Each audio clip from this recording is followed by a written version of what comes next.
After the powerful ministry of Elijah, God prepared another man to continue the prophetic mission, one who would perform even greater miracles and speak boldly to kings and widows alike.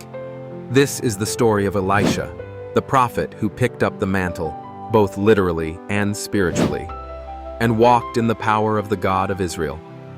It all began when Elijah was commanded by God to anoint Elisha, the son of Shaphat, as his successor. Elijah found Elisha in the fields, plowing with 12 yoke of oxen, a sign of great strength and wealth. Without a word, Elijah passed by and threw his prophetic cloak, his mantle, over Elisha's shoulders. Elisha knew what it meant. He ran after Elijah and said, "Let me kiss my father and mother goodbye, and then I will follow you." He slaughtered his oxen, burned his plow as fuel, and cooked the meat for the people, a bold declaration that he was leaving his old life behind forever. From then on, Elisha became Elijah's attendant, learning, serving, and walking closely with the prophet. When the time came for Elijah to be taken up to heaven, they traveled to Gilgal, Bethel, and Jericho, each stop a reminder of Israel's journey with God. At each place, Elijah said, "Stay here," but Elisha refused. "As surely as the Lord lives, and as you live, I will not leave you." Finally, they crossed the Jordan River. Elijah struck the water with his cloak, and it parted, and they walked across on dry ground. Elijah asked, "What can I do for you before I'm taken from you?"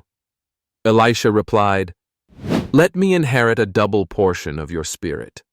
Elijah said, "You have asked a difficult thing, but if you see me when I am taken, it will be yours."